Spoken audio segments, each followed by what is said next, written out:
இரட்சகமாகிய இயேசு கிறிஸ்துவின் நாமத்தினால உங்களை ஒவ்வொருவரையும் நாங்கள் வாழ்த்தி நாங்கள் வரவேற்கிறோம். கர்த்தர் தாமே உங்களை ஆசீர்வதிப்பாராக. ஆமென். அவருடைய கிருபை என்றும் உள்ளது. அவர் ரொம்ப ரொம்ப நல்லவராக இருக்கிறார். அவர் நம்முடைய வாழ்க்கையில், நம்முடைய குடும்பத்தில், நம்முடைய பிள்ளைகள் லைஃப்பில் எல்லாவற்றுடைய கர்த்தர் அவர் நல்லவராக இருக்கிறார். அவரை நம்பியிருப்போம், அவரை சார்ந்திருப்போம். இன்னும் பலத்த பெரிய காரியங்களை நம்ம வாழ்க்கையில் அவர் செய்ய வல்லமுள்ளவராக இருக்கிறார். ஆமென்.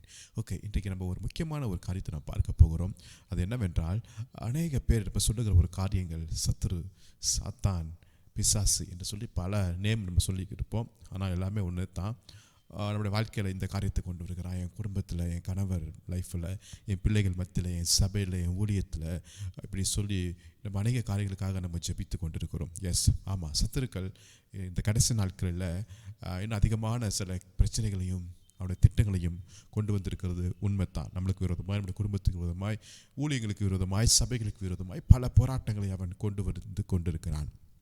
நம்முடைய எதிராளி எப்போ வருவான் என்று நம்ம சில காரியங்களை நம்ம புரிந்து கொள்ள வேண்டும். பொதுவாக நம்ம எல்லாத்துக்குமே நம்மளுக்கு தெரியும், காலையில் யார் வருவா, ஈவினிங் யார் வருவா, நம்மளுடைய பிள்ளைங்க ஸ்கூல்லேருந்து எப்போ வருவாங்க, நம்முடைய கணவர் ஆஃபீஸ்லேருந்து எப்போ வருவாங்க, எல்லாமே நம்ம அறிந்திருக்கிறோம். ஸோ இந்த டைமில் இந்த நேரத்தில் இவங்க வருவாங்க, அல்லது ஏதாவது ஆன்லைனில் நம்ம ஆர்டர் பண்ணியிருந்தால் 1/2 மணி நேரத்தில் இந்த காரியங்கள் நம்ம வீட்டுக்கு வந்து சேரும், டெலிவரி ஆகும் என்று சொல்லி இன்றைக்கி அறிவியலில் எல்லாவற்றையும் புரிந்து கொள்ளக்கூடிய ஒரு காரியங்கள் இருக்கிறது நான் பார்க்குறோம். ஆனால் சத்துரு பிசாசு அவருடைய போராட்டம், அந்த சோதனை எப்போ வரும் என்பது யாராலையும் நம்ம இன்னும் புரிந்து கொள்ள முடியாது. ஆனாலும் அது எப்போ வருவான் என்று சொல்லி விதத்திலே அநேக காரியங்கள் என்ன செய்கிறது இருக்கிறதை நாம் பார்க்க போகிறோம். ஸோ இந்த காரியங்களெல்லாம் நாம் பார்க்கும்போது நம்மளுக்கு ஓரளவும் புரிந்து கொள்ள முடியும். ஓகே, இந்த டைமில், இந்த வேலையில், இந்த காரியத்தில் நிச்சயமாய் பிசாசு வருவான் என்று நம்ம என்ன செய்ய முடியும், புரிந்து கொள்ள முடியும். ஓகே, முதலாவதாக நாம் பார்ப்போமா, சத்துரு எப்போ நம்முடைய வாழ்க்கையில் வருகிறான் என்று சொல்லி பார்க்கும்போது இது ரொம்ப கொஞ்சம் அதிர்ச்சியான ஒரு காரியமாக இருக்கலாம். மத்தேயு எழுதின சுவிசேஷம் 13வது அதிகாரத்தில் அதில் 13வது அதிகாரத்தில் 25ஆம் வசனத்தை வாசிக்கிறேன். 13 மத்தேயு அதில் 25ஆம் வசனத்தை வாசிக்கிறேன். மனுஷர் நித்திரை பண்ணுகையில் அவனுடைய சத்துரு வந்து கோதுமைக்குள் களைகளை விதைத்துவிட்டு போனான். அப்போ பிசாசு எப்போ வருவான் அப்படின்னு ஒரு கேள்விக்கு முதல் காரியம் என்னன்னா, மனுஷர்கள் தூங்கும்போது பிசாசானவன் வருகிறவனாக இருக்கிறான். அப்போ பாஸ்டர் நம்ம தூங்கவே கூடாதா என்று ஒரு கேள்வி எழுப்பும். இல்லை, நிச்சயமாய் தூங்கணும். ஒவ்வொரு நாளும் நம்மளுடைய தூக்கம் நம்முடைய அவசியம், நம்முடைய சரீரத்துக்கு அவசியம். தூங்கலைன்னா நம்முடைய சரீரம் நிச்சயமாகவே அது ரொம்ப பலவீனப்பட்டு போகக்கூடியதாக இருக்கிறது. அப்போ தூக்கம் அவசியம். ஆனாலும் அதிக தூக்கம் பார்த்தீங்களா, அதுதான் அங்கே பிரச்சனையை கொடுக்கக்கூடியதாக இருக்கிறது. ஆமாம், ஆண்டவர் வசனம் போடப்பட்டிருக்குது, அதிகாலையில் என்னை தேடுங்கள் என்று போடப்பட்டிருக்குது. ஆனால் இன்றைக்கி அதிகாலையில் எந்திரிச்சு ஜெபிக்கிறதுக்கு நம்மளால் முடியவே மாட்டேங்குது இல்லையா? நைட்டு எவ்வளோ நேரம் வேணாலும் உட்கார்ந்துருக்குறோம், ஆனால் அதிகாலையில் எந்திரிச்சு ஜெபிக்கிறதுக்கு முடியல. அநேக சில காரணங்களை சொல்லி அதிகாலை ஜெபத்தை நம்ம தட்டி போட்டு இருக்கிறோம். அது நிச்சயமாக அது ஒரு தவறான ஒரு காரியமாக இருக்கிறது. ஒவ்வொரு நாளும் நம்முடைய வேலைகள், காரியங்கள் ஆரம்பிக்கிறதுக்கு முன்பாக நம்மை அழைத்த அந்த சர்வ வல்லவரை நோக்கி பார்த்து அவருடைய பிரசன்னத்தில் இருந்து அவர் அளிக்க போகிற அந்த புதிய கிருபையை பெற்றுக்கொண்டு அந்த நாளை நம்ம தொடங்கும் போது அது நம்மளுக்கு ஒரு பெரிய ஆசீர்வாதமாகவும் நம்மளுக்கு அது ஒரு பெரிய பலனாக இருக்கக்கூடியதாக இருக்குது. அதிகாலை என்னை தேடுங்கள் அப்பொழுது கண்டடைவீர்கள் என்று சொல்லுகிறார். ஆமென். அவருடைய கிருபை அதிகாலை எப்பொழுது புதியதாக இருக்குது. அவருடைய பிரசன்னத்தினால் அப்படியே மகிழ்ந்திருக்கணும். ஆனால் அந்த நேரத்தில் தூங்கும் போது நிச்சயமாக பிசாசு என்ன செய்வான், வரக்கூடியவனாக இருக்கிறான். ஆண்டவர் நம்மை தூங்கக்கூடாதுன்னு என்ன சொல்லலை, நம்ம தூங்கணும். ஆனால் அதிக தூக்கம் அது உதவாத ஒரு காரியமாக இருக்கிறது. இது ஆவிக்குரிய அர்த்தத்தில் நீங்கள் பார்க்கும்போது தூங்குறது என்பது ஒரு அசதியை குறிக்கிறது, ஏனோ தானோ என்கிற ஒரு காரியங்களை குறித்துக்கிறது.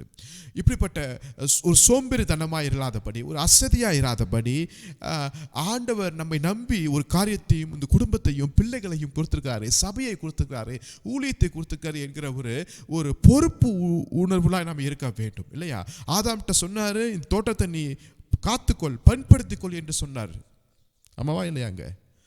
அப்போ இப்படிப்பட்ட ஒரு பொறுப்பை கர்த்தர் கொடுக்கும்போது நம்ம அசதியாக இருக்கும்போது பிசாசு என்ன செய்கிறான், வரக்கூடியவனாய் இருக்கிறான். இந்த தூக்கம், ஆபிரகாம் அவனை கர்த்தருக்கு அழைத்து எனக்காக நீ பலி செலுத்து என்று சொல்லுகிறார். இது ஆதியாகமம் 15:12 நம்ம வாசிக்கிறோம். அப்படி அவன் பலி செலுத்திட்டு இருக்கும்போது அவனுக்கு அயர்ந்த நித்திரை வந்துச்சான். அயர்ந்த நித்திரை வந்துச்சான். ஒரு ஆராதனை நேரத்தில் ஒரு அயர்ந்த நித்திரை வரும்போது அவனுடைய சந்ததிக்குள்ள ஒரு பெரிய தண்டனை வந்ததை நாம் ஒரு நாளும் மறக்கவே முடியாது. அப்போ ஊழிய காரியத்தில் ஆண்டவருக்கு ஆராதனை செய்கிற நேரத்தில் இப்படிப்பட்ட ஒரு அசதி நம்ம வாழ்க்கையில் இருக்கவே கூடாது. ஆபிரகாம் தூங்கினார். அதே போல் நீங்கள் சிம்சோன் நீங்கள் பாருங்களேன், தெலீலாளுடைய மடியில் போய் அங்கே தூங்கிட்டு இருக்கிறாரு சிம்சோன். இது அங்கே போய் படுக்கிற ஒரு நேரமா உனக்கு இல்லை? நீ பெலிஸ்தரை எதிர்த்து போராடி இஸ்ரவேலுக்கு விடுதலை தர வேண்டிய அபிஷேகம் பண்ணப்பட்ட இந்த சிம்சோன் தெலீலாளுடைய மடியில் போய் தூங்குறார். தூங்கி எந்திரிச்சு என்ன நடக்குது, அவருடைய முடியெல்லாம் போயிடுது, அவருடைய பலனெல்லாம் போயிடுது, அவருடைய ஊழிய அழைப்பு, அபிஷேகம் எல்லாமே போகிறது. காரணம் அந்த தூக்கம் தானே, அந்த தூக்கம் தானே. நீதிமொழிகளை வாசிக்கிறோம்ல, இன்னும் கை முடக்கி கொண்டு நித்திரை செய்யட்டும், தரித்திரத்தான் வரும் என்று போடப்பட்டிருக்கிறத நான் பார்க்கிறோம். என் கண்கள் மூடி இருந்தாலும், நான் தூங்கி இருந்தாலும், இப்படிப்பட்ட ஆவின் வரத்தை நம்ம கேட்டுக்கொள்ளணும். அதனால நான் தூங்கி இருந்தாலும் என் ஆத்துமா விழித்திருக்க எங்களுக்கு கிருபை செய்யுங்க. ஆமென். என் ஆத்துமா விழித்திருக்கணும் ராஜா, அப்படிப்பட்ட ஒரு அனுபவத்தை எனக்குள்ள தாருங்க என்று சொல்லி கேட்கணும். இயேசு கிறிஸ்துடைய வாழ்க்கையை நீங்கள் பாருங்களேன். அவர் முழுவதும் ஜெபித்திருக்கிறார், அதிகாலை ஜெபித்திருக்கிறார், பகலெல்லாம் ஊழியம் மீண்டும் ஜெபம், பகலெல்லாம் ஊழியம் மீண்டும் ஜெபம். அவருக்கு களைப்பு இருந்திருக்குமே இல்லையா, அவருக்கு அசதி இருந்திருக்குமே. ஆனாலும் பிதாவின் சித்தத்தை இந்த 3 வருடத்துக்குள்ள எப்படியாவது நிறைவேற்ற வேண்டும் என்கிற ஒரு நோக்கத்தோடவே அவர் ஓடிக்கொண்டிருந்ததை நான் பார்க்கிறோம். ஜெபத்தால் நிறைந்திருந்தார். சீசர்களை பார்த்து சொல்றாரு, குறைந்தது அட்லீஸ்ட் 1 மணி நேரமாவது விழித்திருந்து ஜெபிக்க கூடாதா என்று சொல்லி கேட்கிறார். ஆனாலும் சீசர்கள் போய் என்ன செய்றாங்க, தூங்குகிறத பார்க்கிறோம். மறுரூப மலைக்கு பேதுரு, யோவான், யாக்கோபை கூட்டிட்டு இயேசு போறாரு. சரி, அங்கே போய் தனித்திருந்து ஜெபம் பண்ணலான்னு பார்க்கும்போது அங்கேயும் 3 பேர் என்ன செய்றாங்க, தூங்குகிறத பார்க்கிறோம். அப்படிப்பட்ட மறுரூப அந்த காட்சியை அவங்க பார்க்க இழந்துட்டாங்க தானே சொல்ல முடியும். இன்னைக்கு ஆண்டவர் நம்மை அசதியாக இருக்க முடியாது அழைக்கலை. நாம் அசதியாக இருப்போம் என்றால், கொஞ்சம் கண்ணை மூடிவோம் என்றால் சத்துரு வந்துடுவான். நம்மை ஒரு ஜாமக்காரர்களாய் ஆண்டவர் வைத்திருக்கிறார், ஒரு காவலாளியாய் கர்த்தர் வைத்திருக்கிறார், ஒரு பொறுப்புள்ளவர்களாய் கர்த்தர் வைத்திருக்கிறார். கொஞ்சம் தூக்கத்தை தள்ளி வைப்போம், கொஞ்சம் சோம்பேறித்தனத்தை தள்ளி வைப்போம், கொஞ்சம் அசதியை தள்ளி வைப்போம். ஆண்டவருக்காக சுறுசுறுப்பாய் ஆமென் ஆண்டவர் ராஜ்யத்தின் பணியை செய்வோம். அல்லேலூயா. நாம் தூங்கும்போது சத்துரு விதை விதித்துட்டு போய்கிறதை நாம் பார்க்கிறோம். இரண்டாவதாக, சத்துரு ஒரு மனுஷனுடைய லைஃப்பில் பூந்தார். ஏன் தெரியுமா? ரொம்ப அதிர்ச்சியான ஒரு காரியம். யோவான் எழுதுகிற சுவிசேஷம் 13ஆம் அதிகாரத்தில் 27ஆம் வசனத்தை வாசிக்கிறேன். யோவான் 13:27, அந்த துணிக்கையை அவன் வாங்கின பின்பு சாத்தான் அவனுக்குள் புகுந்தான். அப்பொழுது இயேசு அவனை நோக்கி, நீ செய்கிறதை சீக்கிரமாய் செய் என்றார். யாருக்குள்ள புகுறா? சாத்தான் இயேசுவின் சீசராகிய யூதாசுடைய லைஃப்ல என்டர் ஆகிறத பார்க்கிறோம். அப்ப சாத்தான் என்டர் ஆகிறான்னா அவன் லைஃப்ல ஏதோ ஒரு ஓட்ட விரிசல் இருக்கிறது தானே காரணம் இல்லையா? உதாரணத்துக்கு சில சமயத்தில் நம்ம வீட்டில் பார்க்கும்போது திடீர்னு எலி பார்த்துருப்போம் இல்லையா? அப்போ எலி பார்த்த உடனே நம்முடைய அடுத்த செகண்ட் நம்ம என்ன யோசிப்போம், எந்த ஓட்டை வழியாக இந்த எலி வந்துச்சு, அந்த ஓட்டையை நம்ம என்ன செய்யணும், இப்போ க்ளோஸ் பண்ணணும். ஒரு சின்ன ஓட்டை போதும், எலி வந்துட்டு வீட்டையே நாசமாக்கிட்டு போயிருமே. அப்போ என் லைஃப்பில் ஒரு சின்ன ஒரு துவாரம், ஒரு ஓட்டை இருந்தால் போதும், சாத்தான் உள்ள வருவதற்கு அது அவனுக்கு போதும். நீங்கள் சாத்தானை போய் இன்வைட் பண்ண அவசியம் இல்லை, இல்லை சாத்தானை வருவதற்கு ஒரு பெரிய டோர் ஓப்பன் பண்ணி வைக்க வேண்டும் என்கிற அவசியம் கூட இல்லை. ஒரு சின்ன ஒரு காரியம், ஒரு சின்ன விரிசல், ஒரு கணவன் மனைவிக்குள்ள ஒரு சின்ன விரிசலாக இருக்கலாம், ஒருவேளை ஆண்டவருக்கு உங்களுக்கு ஒரு சின்ன விரிசலாக இருக்கலாம், ஒருவேளை ஆவிக்குரிய வாழ்க்கையில் ஒரு சின்ன விரிசலாக இருக்கலாம். அந்த விரிசல் எதுவாக இருக்கலாம், உலகமாக இருக்கலாம், கசப்பாக இருக்கலாம், பெருமையாக இருக்கலாம், பொறாமையாக இருக்கலாம். இங்கே நீங்கள் யூதாசுடைய லைஃப் நீங்கள் பார்க்கும்போது அவனுக்குள்ளே இருந்த ஒரு சின்ன விரிசல் என்ன தெரியுமா? பண ஆசை என்று நான் சொல்லுவேன். பண ஆசைத்தான், பண ஆசைத்தான். அவன் ஒரு நாளும் தரித்திரத்தை குறித்து கவலைப்பட்டதே இல்லை. இவங்க தரித்திரமாக இருக்கிறாங்களே என்று கவலைப்பட்டதில்லை. தேவ ராஜ்யத்தை குறித்தும் கவலைப்பட்டதே இல்லை. அவன் ஆசையெல்லாம் பண ஆசை, பண ஆசை, பண ஆசை, பண பைய எப்பொழுதுமே வைத்து இருக்கிறார். இன்னைக்கு பண ஆசை ஒரு சின்ன ஓட்டங்க பிசாசு உள்ள வருவதற்கு. அந்த 30 வெள்ளிக்காசு என்கிற பணத்தினால தன் சொந்த குருவையே காட்டி கொடுத்தான்னா பார்த்துக்கலேன். இத்தனைக்கு யூதாஸ் இயேசுவால் அழைக்கப்பட்டவன் தான், இயேசுவோட கூட இருந்தா, இயேசுவோட கூட இருந்து சாப்பிட்டா, அற்புதங்களை பார்த்தார், அதிசயத்தை பார்த்தார். இயேசுடைய வார்த்தையை எல்லாவற்றையும் கேட்டுக்கொண்டிருந்த திருவிருந்து வாங்கின பின்பு அவனுக்குள்ள ஒரு சின்ன ஓட்டை இருக்கிறத அவன் பார்க்கலையே, அதை அடைக்க அவன் முயற்சிக்கலையே, அதுக்குள்ள சாத்தா வந்து உட்கார்ந்துட்டது. எவ்வளவு ஒரு மோசமான ஒரு காரியம் பாருங்களேன். சில சமயத்தில் நம்ம சின்ன ஓட்டன்னு ஒரு சின்ன காரியம் தானே என்று சொல்லி நம்ம அசால்ட்டாக விட்டு விடுவோம். ஆனால் அதுதான் நம்ம லைஃப்பில் ஒரு பெரிய பிரச்சனையாக மாறும் என்பதை நம்ம கவனிக்க மாட்டேங்கிறோம். பொருள் ஆசை, பண ஆசை. பணம் நம்மளுக்கு தேவைத்தான், தப்பு இல்லை. ஆனால் பணத்தின் மேல் அந்த ஆசை, அதுதான் டேஞ்சர். அதுதான் டேஞ்சர். இன்னைக்கு உலகம் நம்ம எல்லாத்தையும் நம்மளோட இருதயத்தை மயக்கிருச்சு. பணம் பணம், சம்பாதி சம்பாதி சம்பாதி சம்பாதி. ஒரு நாள் அதை எடுத்துகிட்டே போக முடியாது. வெறும் கையாக தானே வந்தோம். உங்களை என்னையும் ஆசீர்வதிக்கிறவர் கர்த்தர் ஒருத்தர் தாங்க. 11 சீசர்களுடைய லைஃப்பில் எல்லாவற்றையும் விட்டு வந்தாங்களே, அவங்களுக்குள்ள அந்த பண ஆசை இல்லை, அந்த ஓட்டை இல்லை. ஆனால் இவங்களுக்குள்ள மட்டும் அந்த ஓட்டை இருந்துச்சு. காரணம், அவன் எப்பொழுது பணத்தை சுமந்துட்டே இருந்தான்.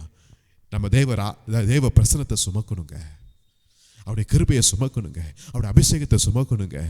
நம்ம தேவ ராஜ்யத்தை பார்க்க அதை சுமக்க என் தேவைகள் எல்லாவற்றையும் கர்த்தர் சந்திக்கிறவராக இருக்கிறார். நன்மையும் கிருபையும் என்னுடைய பண தேவைகள் எல்லாவற்றையும் கர்த்தர் எனக்கு பின்னாடி அதை ஆட்டோமேட்டிக்காக அதை கர்த்தர் தர எனக்கு போதுமானவராக இருக்கிறார்.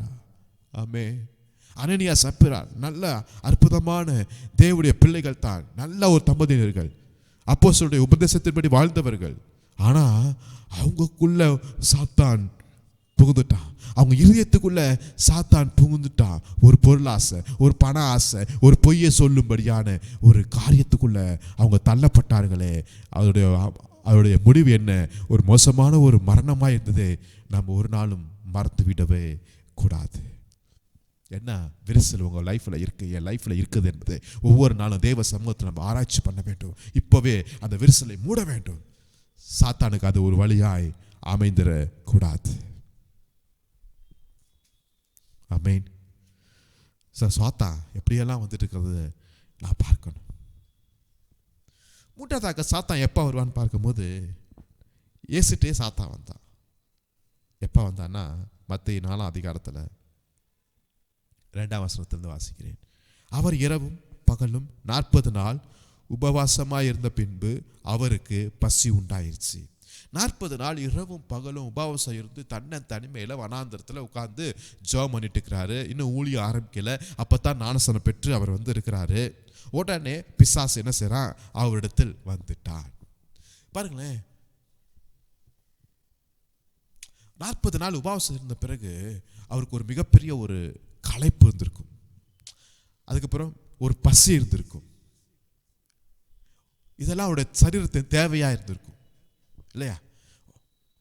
ஒரு களைப்பு, ஒரு நல்ல பலன் இருந்தால் நல்லா இருக்குமே, ஒரு நல்ல சாப்பாடு இருந்தால் நல்லா இருக்குமே. நார்மலாக அப்படி தான் யோசித்து பாருங்களேன் இல்லையா? ஒரு நல்ல ரெஸ்ட் எடுக்கிறதுக்கு ஒரு இடம் இருந்தால் நல்லா இருக்குமே.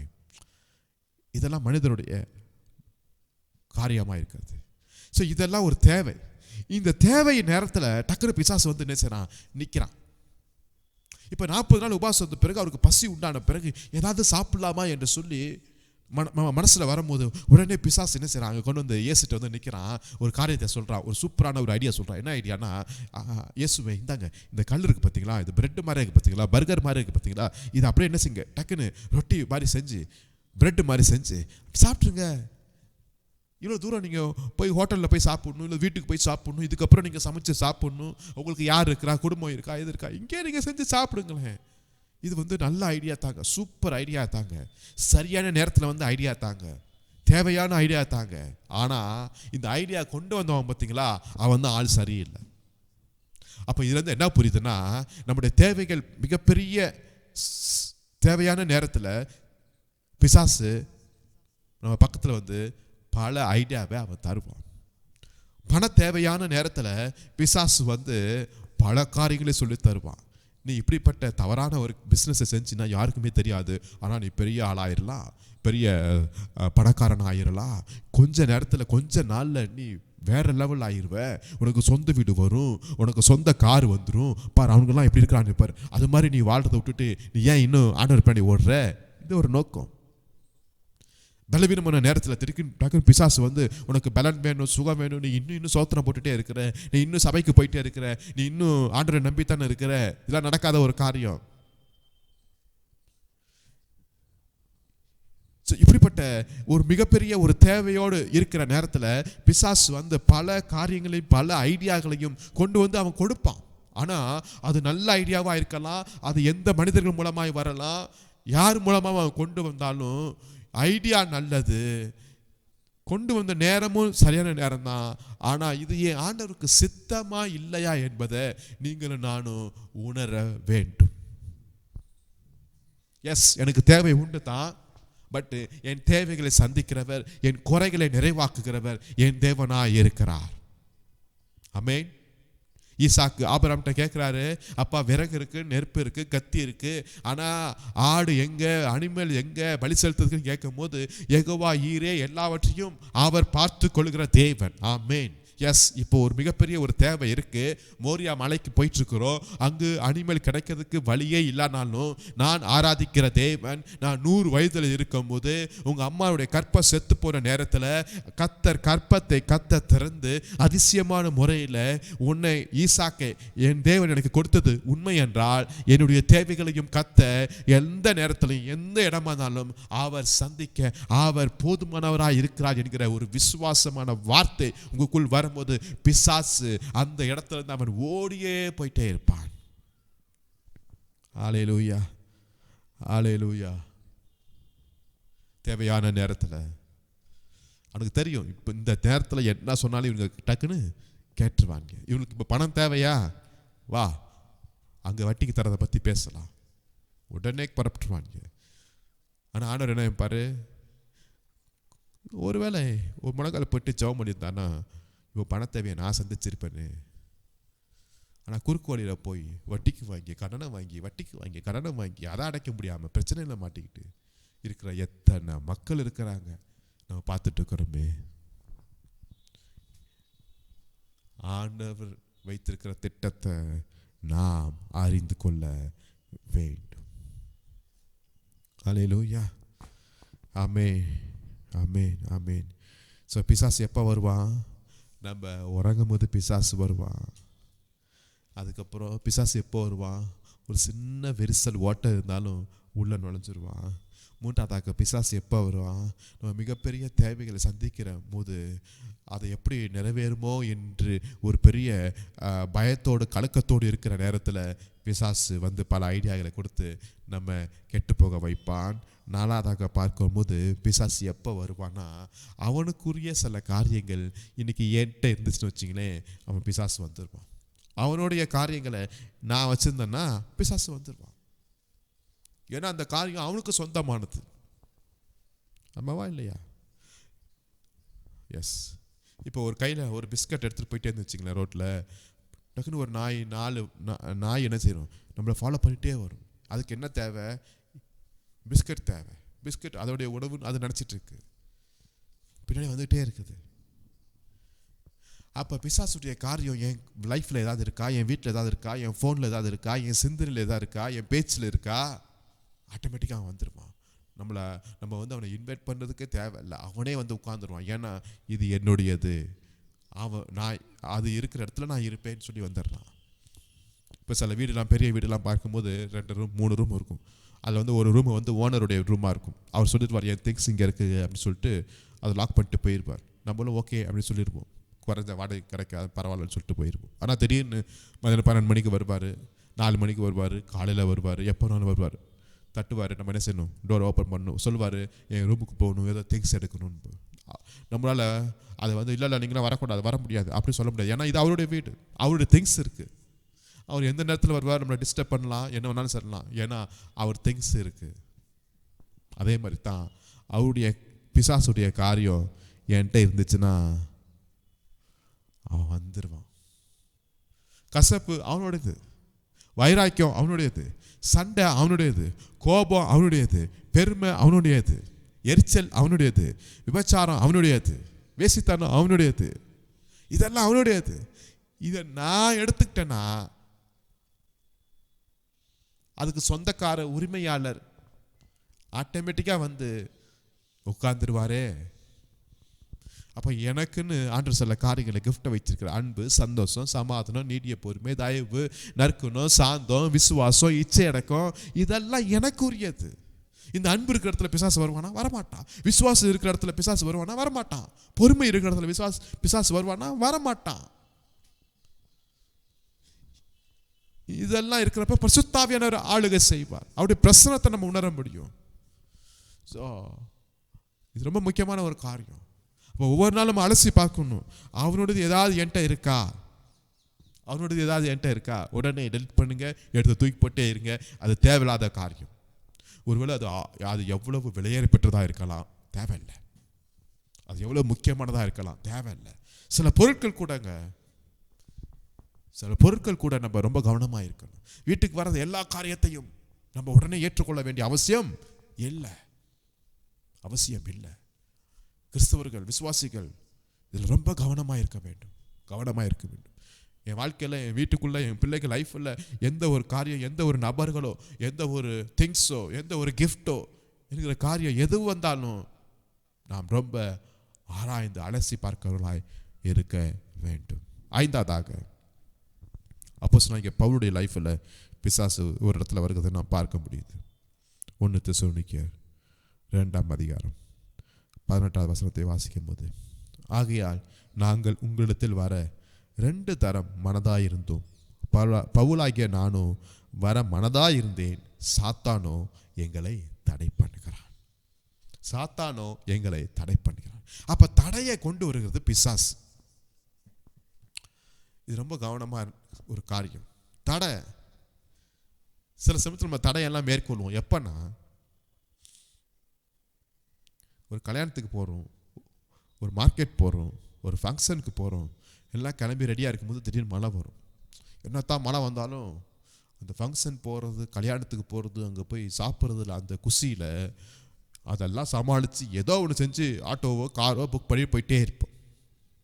ஆனால் அதே சமயத்தில் ஒரு ஃபாஸ்டிங் ப்ரேயருக்கு, ஒரு நைட் ப்ரேயருக்கு, சண்டே ஆராதனைக்கு, ஊழியத்துக்குன்னு நம்ம புறப்பட்டு இருக்கும் போது இதே மாதிரி மழை வந்துச்சுன்னு வச்சுங்களேன், அப்படியே நம்ம நின்று இருப்போம். நம்மளுக்கு தெரிய மாட்டேங்குது இது ஒரு தடையாக இருக்கலாமே என்று புரிய மாட்டேங்குது. அப்போஸ்தலனாகிய பவுல் சொல்றாரு, நான் 2 டைம் வர்றதுக்கு நான் ட்ரை பண்ணுறேன், ஆனால் பிசாசு எங்களை தடை பண்ணுறான். சாத்தான் எங்களை தடை பண்ணுகிறான். அப்போ ஊழியத்தில் சாத்தான் தடை வருகிறது. அப்போ ஆவிக்குரிய வளர்ச்சியில் சாத்தான் தடையை கொண்டு வருகிறான். ஜெபிக்க கூடாதபடி சாத்தான் தடையை கொண்டு வருகிறான். வாழ்க்கையில் ஆவிக்குரிய வார்த்தையில் முன்னேறக்கூடாதபடி சாத்தான் தடையை கொண்டு வருகிறான். அப்போ நம்ம என்ன செய்யணும்? ஓகே, தடை வந்துருச்சுன்னு சொல்லிட்டு உட்கார்ந்துடாதபடி ஆவியில் நிரம்பி போராடி அந்நிய பாஷையில் நிரம்பி ஜெபிக்கும் போது அந்த தடைகள் விளங்கக்கூடியதாக இருக்கிறது. ஆமென். ஏன்னா இந்த உலகத்தில் நம்மளுக்கு தடையை கொண்டு வருகிறவனை காட்டிலும் எனக்குள்ளே இருக்கிற, உங்களுக்குள்ளே இருக்கிறவர், அவர் ஆவியானவர் பெரியவராக இருக்கிறார். ஆமென். தடையை பார்த்து பயந்து ஓடுகிறவனாக இருக்கக்கூடாது. செங்கடலை பார்த்து, எரிகோவை பார்த்து, யோர்தானை பார்த்து, பெலிஸ்தரை பார்த்து, கோலியத்தை பார்த்து பயந்து ஓடுகிற பிள்ளைகளாக இல்லாதபடி எதிர்த்து நிற்கிற பிள்ளைகளாக இருக்கும்படியாக கர்த்தர் நம்மை அழைத்திருக்கிறார். ஆமென். ஆமாம், ஆவிக்குரிய வாழ்க்கையில் முன்னேறக்கூடாதபடி பிசாசு கொண்டு வருவான் தான். வளரக்கூடாதபடி பிசாசு கொண்டு வருவான் தான். ஊழியம் செய்யக்கூடாதபடி பிசாசு பல தடைகளை கொண்டு வருவான் தான். ஆனாலும் தடைகளை தாண்ட வேண்டும். மதில்களை தாண்டும்படியாய் கர்த்தர் நம்மளுக்கு கிருபையை, அபிஷேகத்தையும் கர்த்தர் கொடுத்து இருக்கிறார். தடை பண்ணிட்டான், தடை வந்துருச்சுன்னு சொல்லிட்டே இருந்தா, அந்த தடையை பார்த்துட்டே இருந்தா தடை பெருசா அதுக்கு மாதிரியே தான் இருக்கும். ஆனாலும் தடையை காட்டிலும் என்னை அழைத்தவர் அவர் பெரியவராய் இருக்கிறார். ஆமென், ஆமென், ஆமென், ஆமென். 6ஆவதாக, பிசாசு எப்போ வருவானா? தனிமையில் இருக்கும்போது பிசாசு வருவான். ஒருவரும் இல்லாத நேரத்தில் நம்ம இருப்போம் பார்த்தீங்களா, அதுதான் ரொம்ப டேஞ்சரான ஒரு நேரம், ரொம்ப டேஞ்சரான நேரம். அப்போ தான் பிசாசு நபர்கள் மூலமாய், ஆட்கள் மூலமாய், நம்முடைய ஃப்ரெண்டு மூலமாய், நம்முடைய சிந்தை மூலமாய், நம்முடைய ஃபோன் மூலமாய், யூடியூப் மூலமாய் பிசாசு நம்ம இடத்துல அழகாய் வருவான். அது ஆணாக இருக்கலாம், பெண்ணாக இருக்கலாம், யாராக இருக்கலாம். ரொம்ப கவனமாக இருக்க வேண்டும். யோசேப்பு தனிமையில் இருக்கும்போது போத்திபாருடைய மனைவி வந்தார்களே, தாவீது மேல் மாடியில் தனிமையாக இருக்கும்போது அங்கே பிசாசு வருகிறதை நான் பார்க்கிறோமே. தன்னன் தனிமையில் இருக்கும்போது பிசாசு வருவதற்கு பல 1000 சான்சஸ் உண்டு. சர்ப்பம் ஏவாள்கிட்ட பேசிட்டு, ஆதாம் அங்கே இருந்தது மாதிரி தெரியல, அதுக்கப்புறம் தான் வர்றாரு. அப்போ தெரிஞ்சிச்சு 2 பேரை இவங்க இருந்தாங்கன்னா, இவங்க ஃபேமிலியாக இருந்தாங்கன்னா நம்ம போக முடியாது. அப்போ அங்கே ஒற்றுமை தேவைப்படுகிறது. அப்போ அவன் ஒற்றுமையாக இருக்கிறது பிசாசுக்கு பிடிக்காது. அப்போ இந்த வேலையில் ஒருவேளை நீங்கள் உங்கள் மனைவியோட, கணவனோட, பிள்ளைகளோட, சபை ஊழியர்களோட பிரச்சனை பண்ணி நீங்கள் தனிமையில் இருந்து நம்ம ஜெயிச்சிடலாம், பெரிய ஆளாக காட்டலாம், இதெல்லாம் வேண்டவே வேண்டாம். ஒன்றாக இருங்க. ஒரே மனதோடு இருங்க, ஒரே சிந்தையோடு இருங்க, ஒரே தேவனை ஆராதித்து கொண்டே இருங்க. பிசாசுக்கு அந்த ஒற்றுமையை பார்த்து அவனுக்கு ஒரு பயமாயிருக்கும்.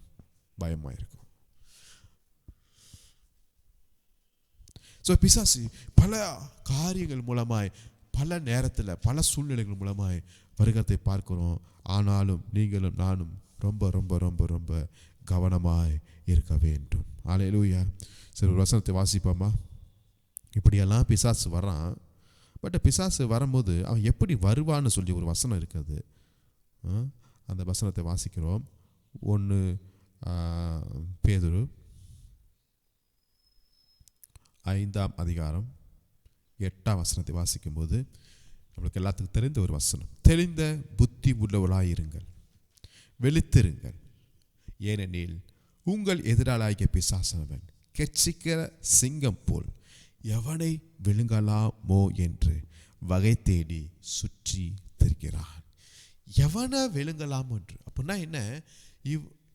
ஆண் பெண் கிடையாது, சின்ன வயசு பெரிய வயசுன்னு கிடையாது, விசுவாசி ஊழியர்கள்னு கிடையாது, புது விசுவாசி பழைய விசுவாசின்னு கிடையாது, முதியோர் இளைஞர் எப்படியுமே வாலிபர்கள் எதுவுமே கிடையாது. எவன் கிடைச்சாலும் பரவாயில்ல, அவன் என்ன செய்யணுமா? அப்படியே விழுங்கலாம் என்று சொல்லி சுற்றி திரிஞ்சிட்டே இருக்கிறானா.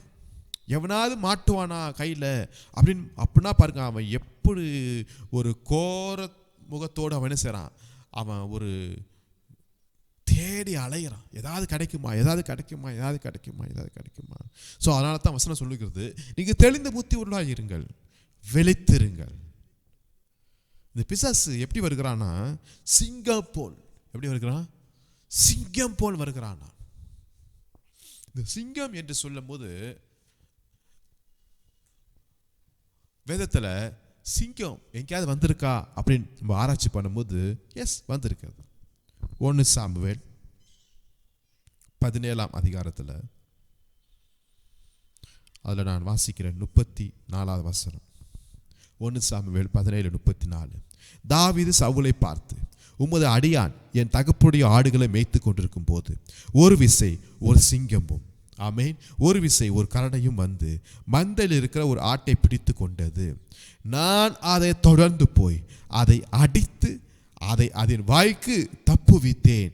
அது என் மேல் பாய்ந்த போது நான் அதன் தாடியை பிடித்து அதை அடித்து கொன்று போட்டேன் என்று ஒரு இராணுவ வீரர் சொல்லல, ஒரு பராக்கிரமசாலி பலசாலி என்கிற மனிதர் சொல்லல, ஒரு சின்ன பையன் தாவீது சொல்லுகிறாரு.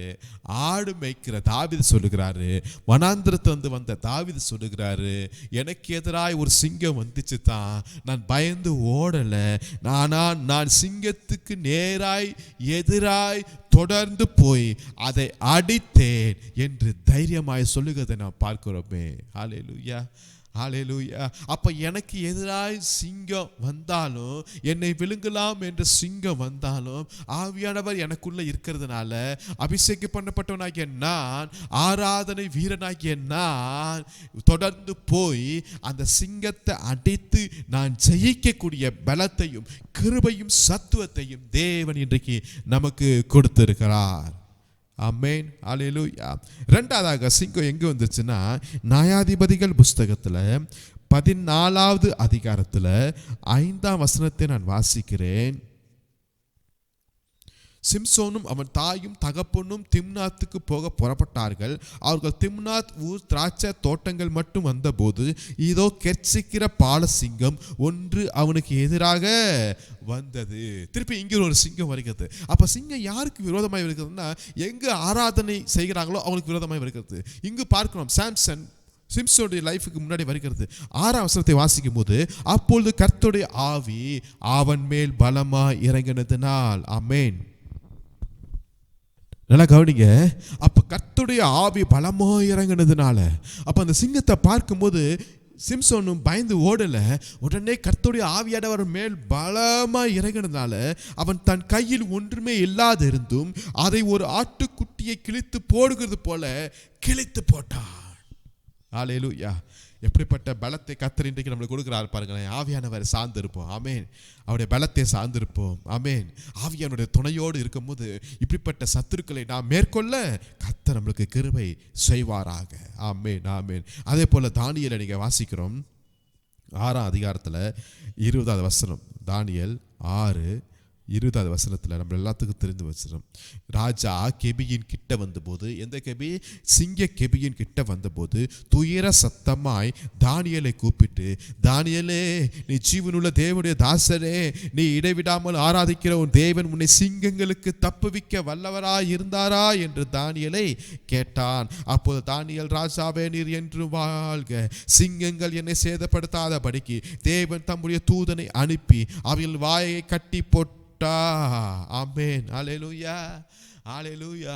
பாருங்களேன், இந்த மேதியா, இந்த நேபுகாத் நேச்சார், இந்த பாபிலோன், இவங்க தான் மரண தண்டனைக்கு இந்த சிங்க கெபியை உலகத்தில் ஃபஸ்ட்டாக கொண்டு வந்தாங்கன்னு என்று சொல்லி சில வரலாற்று ஆசிரியர்கள் சொல்கிறாங்க. சில பேர் சொல்கிறாங்க அது கிட்டத்தட்ட 500-1000 சிங்கமாவது கண்டிப்பாக இருந்திருக்கும் என்று சொல்கிறாங்க. அதுவும் கொடுமையான சிங்கமாக இருக்குமா, ஆப்பிரிக்காவில் இருக்கிற அப்படிப்பட்ட கொடுமையான சிங்கங்கள் அங்கே காணப்படுமா. அப்போ வந்து யோசித்து பாருங்களேன், அதில் பசியாக இருந்திருக்கும். தானியேலை போடுற முன்னாடியே அது பாய்து சாப்பிட்ருக்குமே இல்லையா. ஆனால் இந்த சிங்கங்கள் என்னை சேதப்படுத்தவே இல்லை. ஆமே, ஜெபிக்கிற தானியேலுக்கு முன்பாக சிங்கங்கள் ஒன்றும் சேதப்படுத்த முடியாது.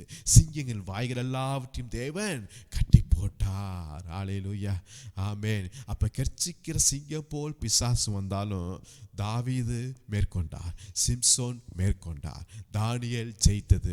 உண்மை என்றால் தாவீதின் குமாரனாகிய இயேசு கிறிஸ்துவுடைய ஆவி எனக்குள் உங்களுக்குள் இருக்கும்போது நிச்சயமா இந்த பிசாசுக்கு எதிராக எனக்கு ஒரு வெற்றி உண்டு என்பதை நாம் மறந்துவிடவே கூடாது.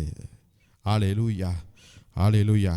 கடைசியாக ஒரு வசனத்தை வாசிப்போம். பிரசங்கி 9வது அதிகாரம் 4ஆம் வசனத்தை வாசிக்கிறேன். பிரசங்கி 9:4, அந்த 4 கடைசி பகுதியை நான் வாசிக்கிறேன். செத்த சிங்கத்தை பார்க்கிலும் உயிர் உள்ள நாய் வாசி. ஆமென். செத்த சிங்கத்தை பார்க்கிலும், வாசினா பெட்டர், நல்லது, மேலானது என்கிற அர்த்தம். அப்போ நல்லா கவனிங்களேன், அப்போ சிங்கம் செத்து போயிடுச்சான். அல்லேலூயா, ஆமென். சிங்கம் செத்து போயிடுச்சு. எப்படி செத்து போயிடுச்சுன்னா, என் இயேசு சிலுவையில் அதோடைய தலையெல்லாவற்றையும் நசுக்கிட்டார். ஆமென். இப்போ மெயின் தலை தான், அதை நசுக்கிட்டார். அல்லேலூயா. அப்போ அதை நசுக்கிட்டார். அப்போ எனக்கு ஒரு ஜெயத்தை கர்த்தர் கொடுத்து விட்டார். சிங்கம் காட்டுக்கெல்லாம் ராஜா, எஸ் உண்மை. சிங்கத்துடைய தோற்றம் பயங்கரமாக இருக்கும், எஸ் உண்மை. சிங்கத்துடைய வாய்ஸ், அந்த கர்ச்சனை கர்ச்சிக்கிறது பயங்கரமாக இருக்கும், எஸ் உண்மை. சிங்கத்தை பார்த்தோன்னா எல்லா விலங்குகளும் ஓடியே போயிடும். அப்படிப்பட்ட ஒரு பயம் உள்ள தோற்றம், அப்படிப்பட்ட காரியங்கள் எல்லாமே இருக்கிறது, எஸ். பிசாசுடைய தோற்றம், பிசாசுடைய எண்ணங்கள், பிசாசுடைய திட்டங்கள், பிசாசுடைய யோசனைகள், அவன் வருகிற காரியங்கள், அவன் நம்மளுக்கு எதிராக நடக்கிற எல்லா காரியங்களும் பயமாக இருக்கும், பயங்கரமாக இருக்கும், மிகப்பெரிய லெவலில் இருக்கும். ஆனால் இன்னைக்கு நான் இந்த வசனத்தின்படி நான் விசுவாசிக்கிறேன், அது செத்த சிங்கம். அப்பனா நீ ராஜா தான், ஆனால் உனக்குள்ள ஜீவன் இல்லை. ஆனால் எங்களை பார்த்தா நாய் மாதிரி இருக்கு. இன்னைக்கு நம்மளை பார்த்தா என்ன சொல்றாங்க? உங்களுக்கு பெந்தேகோஸ்தேக்காரங்க, உங்களுக்கு இன்னும் எதுவுமே கிடையாது, நீங்க மைனாரிட்டி பீப்புள், உங்களுக்கு உரிமை கிடையாது என்று சொல்லி பல விதத்தில் நம்ம நசுக்கலாம். நம்ம ஆராதிக்கிறதுக்கு சரியான ஒரு ஸ்தலம் கூட இல்லைங்க, இல்லையா? நம்ம ஒடுக்கப்பட்டவர்களாய் காணப்படலாம், எந்த விதமான அங்கீகாரம் இல்லாதவர்களாய் காணப்படலாம், பார்க்கறதுக்கு ஒரு சின்னதாய் குறைவுள்ளவர்களாய் காணப்படலாம்.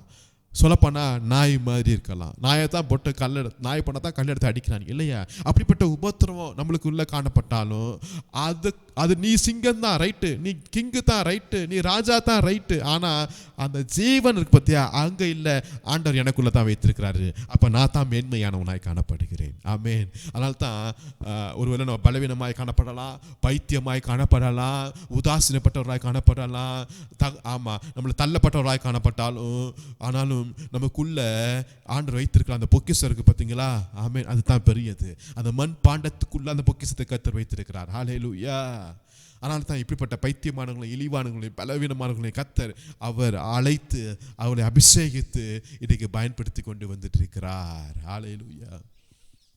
ஸோ செத்த சிங்கம், நான் உயிருள்ள நாய், நன்றி உள்ள நாய் நான் தான். ஆமென். பாருங்கண்ணா, ஏதாவது ஒரு மரணம் வரப்போகுது, ஒரு பூகம்பம் வரப்போகுது, ஒரு சுனாமி வரப்போகுதுன்னா அந்த நாய் சில சைன்லாம் காட்டும். ஏதோ ஒரு பிரச்சனை வரப்போகுதுடா, ஏதோ ஒரு மரணம் வரப்போகுது, அழிவு வரப்போகுது. இது சிங்கத்துக்கு இல்லவே இல்லை. அது ராஜா தான், அதுக்கு இல்லவே கிடையாது. இதெல்லாம் கண்டே பிடிக்க தெரியாது. அப்படிப்பட்ட ஒரு தீர்க்கதரிசன காரியத்தை கர்த்தர் நம்மளுக்குள்ள வைத்திருக்கிறார். ஆமென்.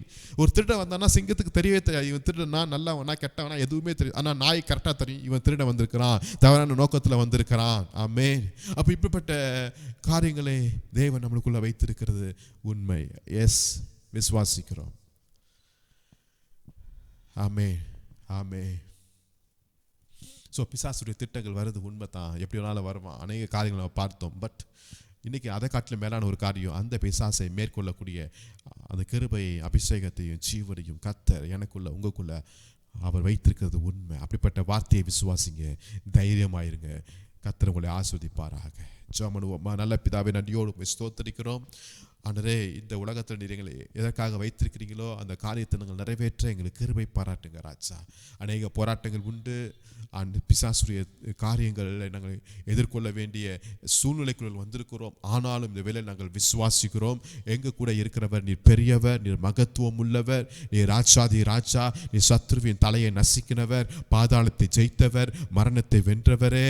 ஐயா, நாங்கள் உண்மை நன்றியோடு ஸ்தோத்திரிக்கிறோம். உங்களுக்குள்ள இருக்கிற அந்த வெற்றியின் ஆவியை அன்றே மேற்கொள்ளக்கூடிய அந்த கிருபையின் ஆவியை எங்களுக்கு நீங்கள் தந்தரும்படியாக நாங்கள் ஜெபிக்கிறோம். பிசாசு கொண்டு வருகிற அந்த பிரச்சனைகளை பார்த்து நாங்கள் பயப்படாதபடி, கலங்காதபடி, ஓடி ஒளியாதபடி தைரியமாய் நிற்க எங்களுக்கு கிருபை செய்யுங்கப்பா. அன்றே வசனத்தின்படி அன்றே சாத்தான் வரும்போது நாங்கள் ஓடி ஒளிராதபடி நாங்கள் தைரியத்தோடு நிற்க